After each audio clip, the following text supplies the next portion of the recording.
Sérgio, explica uma coisa. O Sérgio foi Presidente da Assembleia Geral do Sporting. Está em movimento, em marcha um movimento para a destituição do Presidente, tem as assinaturas, mas o facto de terem as assinaturas é uma pequena parte, não é? Só não basta. Então, nesse caso, dos últimos 18 ou 19 anos, tínhamos todos razões para motivar uma Assembleia Geral destitutiva. Até há dias um jornalista... Há razões que se prendem com a inobservância dos estatutos. Zé Manuel. As razões para a destituição... Sim, tem que haver justa causa. Tem que haver justa causa, que tem normalmente tem que ser a ver com a inobservância do cumprimento dos estatutos. Manuel, é muito fácil. O Presidente da Assembleia Geral, que é um jurista experimentado, tem todos os poderes para ele próprio aferir, ele e a mesa da Assembleia Geral, para ele próprio aferir se existe ou não justa causa em face do requerimento apresentado. Há bocado falávamos aqui, os três ali, antes de entrarmos para o programa. Eu acho que o que está a faltar na nossa sociedade são modelos, e que falámos já há bocado, professor. Os modelos de exemplo, não é modelos de mau exemplo, é de bom exemplo. Equilíbrio, bom senso, ponderação, mas isto não é só no desporto, não é só no futebol, não é só no basquete, não é só no handball, a todos os níveis. A nossa sociedade está a ser desconstruída, está a ser desmaterializada das suas referências éticas e civilizacionais e, portanto, hoje em dia há uma frase que eu costumo exemplificar as coisas, e há uns tempos, que é proibido proibir. Hoje é proibido proibir. O menino não deve ser proibido, causa traumas, o menino não sei quê, a senhora isto, o senhor aquilo e tal. Pronto. E então tudo é permitido. Então, aos indivíduos que decidem recolher assinaturas porque a equipa de futebol não está a corresponder e, portanto, a Assembleia Geral Destitutiva. Já dizia há dias um jornalista amigo, falou-me a dizer, se vou ao Dr. Brandes Mendes, por esse caminho, quem devia ser destituído era o Presidente João Rocha, que deixou sair o futre. Quer dizer, portanto, isto qualquer dia chegamos a este ponto. E é bom, eu não conheço os estatutos dos outros clubes, e é bom que os outros dirigentes de outros clubes se precavenham. Porque isto não vai tocar só ao Sporting. Porque se as coisas começam a correr mal para a cor A, a cor B ou a cor C, isto começa a ganhar moda e então lá vêm as guardas pretorianas todas recolher assinaturas, que é para fazer a Assembleias Gerais Destitutivas, porque as coisas não correm de acordo com essas minorias. Que o problema é todo esse. É saber distinguir onde é que está uma minoria de onde é que está uma maioria. E isto há muita confusão aí pela nossa praça. Sem querer entrar no detalhe desta conversa, porque obviamente faltam muitos elementos, há uma questão que eu relaciono, que é qualquer coletividade, seja a que nível que intervenha, ou empresarial ou desportivo, a razão por que é criada e começa a funcionar é de existir um objetivo comum que congrega aquele grupo de pessoas para alcançar um determinado objetivo. Pronto. O que nós estamos a verificar é que este objetivo comum está a desaparecer e a ser perfeitamente pulverizado e, portanto, passam a existir vários objetivos. E isto o que é que vem provocar? Vem provocar que, sendo verdade, e é verdade, na evolução de uma organização ou de uma equipa, o conflito, desde que seja ao serviço do objetivo comum, é um bom conflito. O conflito ao serviço de vários objetivos e contra o objetivo comum é um péssimo conflito. Claro. E pulveriza por completo a realidade. E, portanto, é aqui, nestes desequilíbrios, que as coisas começam e, inquestionavelmente, e há bocado quase que aflorávamos o assunto, inquestionavelmente, mesmo quando as coisas estão más, em certas circunstâncias, onde é que se nota, comparando esta organização com aquela, onde é que se nota a diferença? É que a liderança consegue aguentar o barco. Exatamente. E às vezes o que a gente nota é que muitas lideranças já não conseguem aguentar o barco. E o barco já está demasiado agitado e a liderança já não... Portanto, há aqui um jogo, que era aquilo que eu vos referi há bocadinho. Se isto fosse só gestão operacional, está escrito em todo lado como é que se faz a gestão operacional de uma organização. Aonde, apesar de estar escrito de várias maneiras, cada contexto e cada circunstância pede uma forma diferente, é na liderança. E a liderança é que é o fator que é o equilíbrio ou desequilíbrio. Mas, professor, veja bem o caso do Benfica, por exemplo. O Benfica vai à frente com aqueles pontos todos. Não obstante, houve focos de instabilidade que tentaram ser introduzidos a propósito da fraca prestação ao nível da Liga dos Campeões. Da Liga dos Campeões, que obrigou inclusive o treinador do Benfica, achei graça à expressão dele, que é um rapaz, pronto, que é de futebol e tal, a dizer, a pedir calma, como quem diz, pá, já não basta. Não, é isso é que... Porque se as coisas, por exemplo, se o Benfica, ou eu falo do Benfica, como posso falar no Futebol Clube do Porto, por causa destes desenlaces menos felizes com o Rangers e tal. Se o Futebol Clube do Porto, por exemplo, que está mais ou menos na luta e coisa, mas tem um desenlace menos feliz, também começa a haver algum fator de instabilidade a exigir outro tipo de performance. Mas isso é o problema em todo, particularmente de futebol, não é? E nesse aspecto é talvez a grande diferença, do meu ponto de vista, relativamente à gestão e à liderança no seu conceito mais alargado. É que é escrutinado todos os domingos e sábados. Exatamente. Ponto 1. Ponto 2. É escrutinado, é escrutinado em 99% de fora e não de dentro. De dentro, claro. E depois há outro ponto que me custa, enfim, como benfiquista, eu também já passei por momentos em que estava completamente em desacordo com a liderança do clube. E é o caso de Vale Acevedo, como é óbvio, não é? Mas eu estou agora a lembrar-me até de análise que nós fazíamos entre amigos na tertúlia dos benfiquistas. Eu pus sempre, e acho que deve ser assim, não é? O sentimento de pertença, o orgulho de pertença, à frente de qualquer estratégia de poder. Essa é que é a questão. Qualquer estratégia de poder. E o Sporting, neste momento, está completamente trucidado por uma estratégia, é uma tática de poder. Tem toda a razão. Com a desintegração deixe-me diga que essa tem sido, em alguns momentos mais críticos, essa tem sido a grande diferença. Agora, arrogando-me ao lado que aqui representa, essa tem sido a diferença. O sentido de pertença. O ter a consciência que dividir pode ser fatal e como tal não estou de acordo, mas sigo... Essa é a matriz do Porto. Essa é a matriz do Porto. Sim. Mas agora, nas crises recentes, também o Benfica teve essa possibilidade de quase que seguir em ordem unida perante o ataque exterior. Mas essa é a cultura do Porto. Essa deve ser a cultura coletiva. O orgulho de pertença é um fator tremendo de alinhamento. É fundamental em qualquer... Quando se destrói o alinhamento, pronto, já estamos com... Não há nenhuma razão para a pessoa ser do clube. Sim, se não for o sentimento de pertença. O orgulho de pertença é o que é que me provoca. Há um objetivo comum. Mas, professor, eu vou-lhe citar um caso e vai-me dar razão.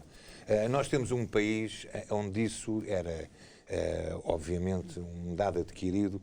O presidente dos Estados Unidos, qualquer que ele fosse, era o presidente de todos os americanos.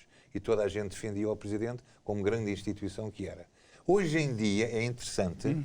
Já não está a acontecer isso. Está-se a perder esse elan de tudo à volta do Presidente por causa de uma personalidade que é uma personalidade muito controversa. E muitas vezes, e o professor é a sua área, sabe que numa organização coletiva, seja clube, uma empresa, se houver o número 1, o vértice do alinhamento, for uma pessoa controversa que não saiba catapultar o interesse coletivo, pode-se perder isso através Exatamente. Por isso é que a liderança... Exatamente. Não direi de união, mas de coesão. De coesão. Por isso é que a liderança, em certas circunstâncias, é mais importante do que a gestão operacional.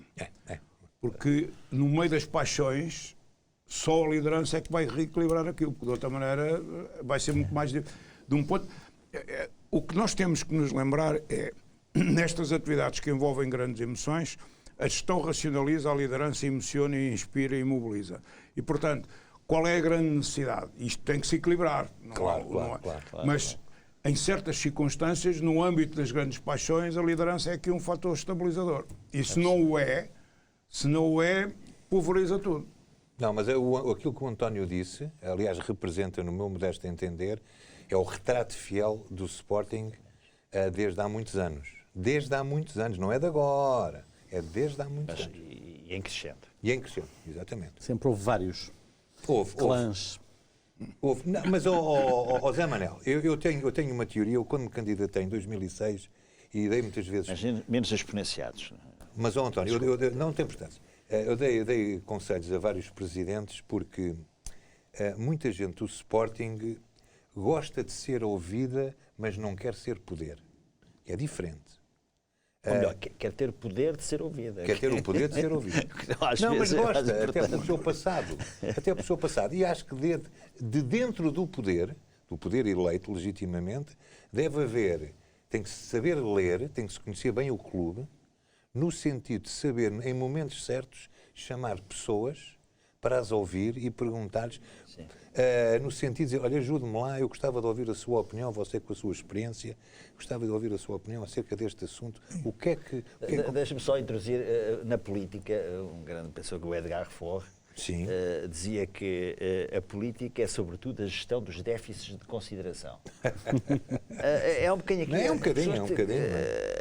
Nos meus há 3 déficit anos de de consideração, Coimbra, não é? nos meus 3 anos de Coimbra, ouvi histórias absolutamente deliciosas do que o Cândido Oliveira fazia com as tortulias.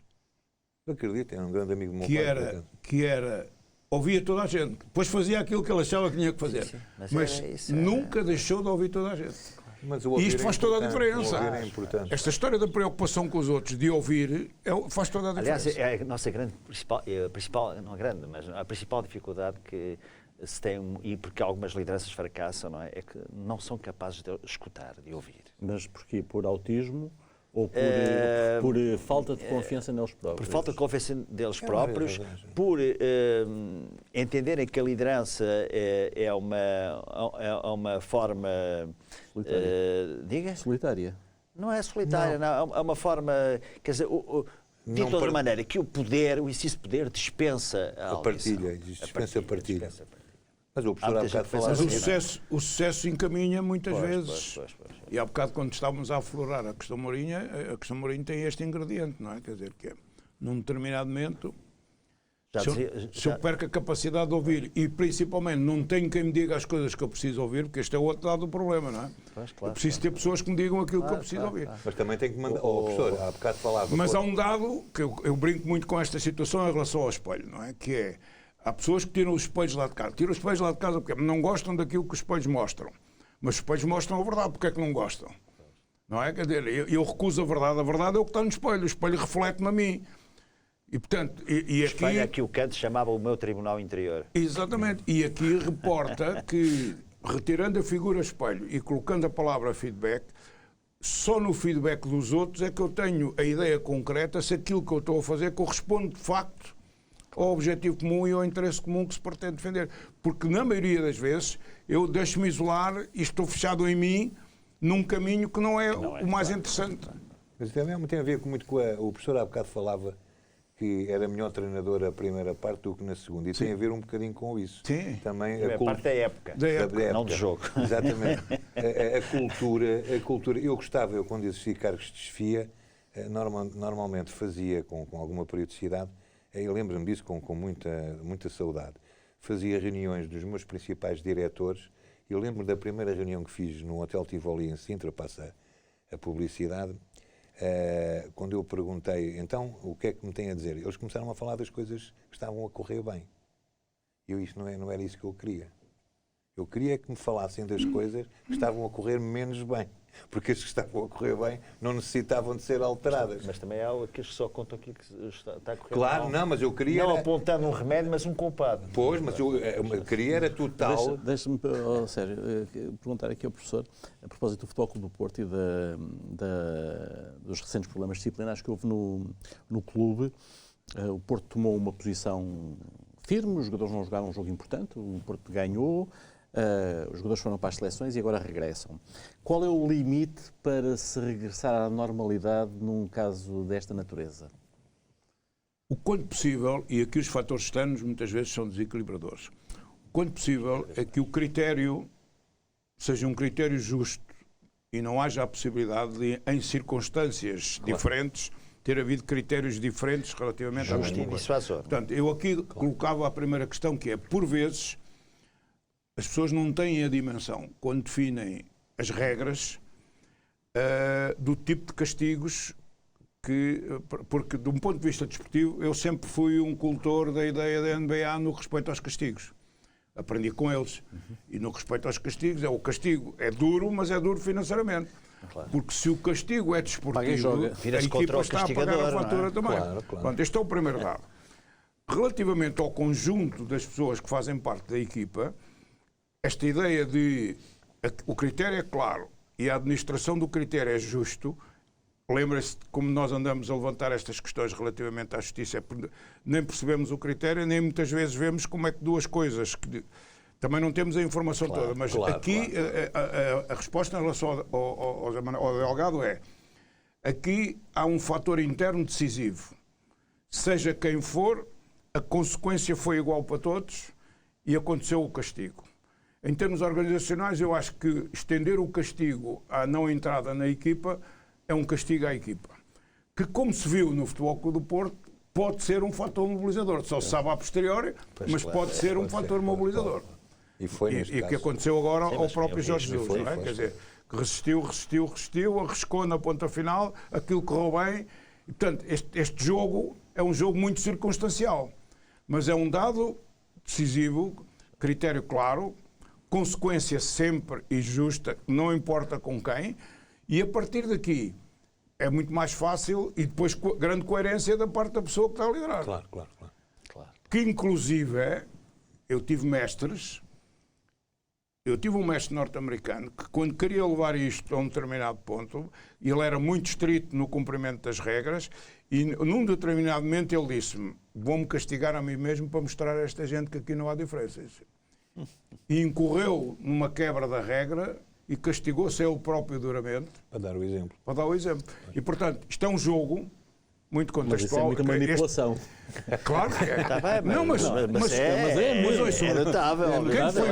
Quem foi pai, quem foi avô, sabe que a relação entre nós para conduzir a um determinado caminho de mobilização está sempre, às vezes, roça ao limite da manipulação. O problema da manipulação qual é? É quando os outros descobrem que estão continuadamente a ser manipulados. Pois, isso. O problema da manipulação não é quando ela acontece uma vez. Aí é preciso manipular de forma diferente. Não, porque a manipulação tem um segredo, não é? Que é: tu estás-me a provocar isto, mas estás-te a servir a ti.